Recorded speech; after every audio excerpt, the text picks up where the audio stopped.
give you a scientifically backed explanation on how to grow your calf muscles. So if you're having trouble growing your calf muscles, there's going to be three main reasons why. Number one, you're not training them consistently enough. Number two, you're not giving them enough progressive overload. And number three, you're probably not training the three main muscles needed to make your calf actually look bigger. So the first muscle, and probably the most important regarding the size of your calf and how big it's really going to look, is going to be your gastrocnemius muscle. And this muscle is exercised by plantar flexing your ankle joint, so basically coming up on your toes, but with maintaining a straight knee. And for this exercise, ensure you're using a step so that you can get maximal range of movement, bring your muscle to a full stretch and a full contraction each time. So for this one, you're going to want to grab a weight in your hand.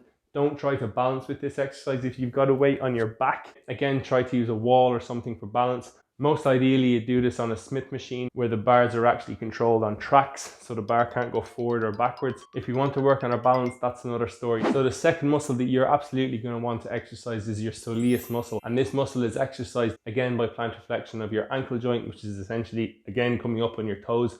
But you're going to want to do this with your knee bent at 90 degrees. And you must do this exercise in sitting. Again, don't try to stand up and balance with your knees bent. And the third and final muscle that you're going to want to work on, and it's often an overlooked muscle, is called your tibialis anterior muscle. So this muscle on the front of your calf, this is going to help to contribute to the overall size and aesthetic of your calf. So the way we're going to exercise this muscle is through ankle dorsiflexion, and that's essentially pulling your toe or your foot up towards your knee. And again, we're going to want to do this exercise in sitting with your knees bent at around 110 degrees. So bring them to 90 degrees and just bring them out a small bit from there.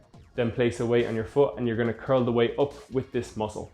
Some gyms, but very few, have an actual machine for this. They're quite scarce, they're very uncommon. I haven't seen many in all the gyms I've been in, so this is a good alternative for this exercise. So one of those reasons was consistency. I want you to train your calves between 2 and 3 times a week. That's generally the optimal amount for growing any muscle. So try to do 5 sets of these 3 exercises 2 to 3 times a week. So to put those sets and reps into practice, you could do 1 set between 5 and 10 reps. So making the weight heavy, you could do 3 sets between 10 and 15 reps, so that mid-weight range, and then lighter weight, you could do 1 set of 20 to 25 reps. But always make sure that you're really struggling by the end of your set. So progressive overload was the last reason. And you're probably wondering, what the hell is progressive overload? It's basically what it says on the tin, so progressively overloading a muscle. So that can be done by exercising a muscle more, or by putting more stress on a muscle, either by doing more repetitions, or by adding more weight, or even by adding more consistency. So it can even tie in with the consistency aspect of this.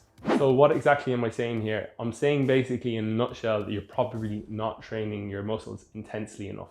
If you're not going to at least 1 to 2 repetitions of failure on every set that you do, you're not really giving your muscles the stimulation that they need to grow. And the difficult truth or the fact of the matter is that this is what you need to achieve your full potential.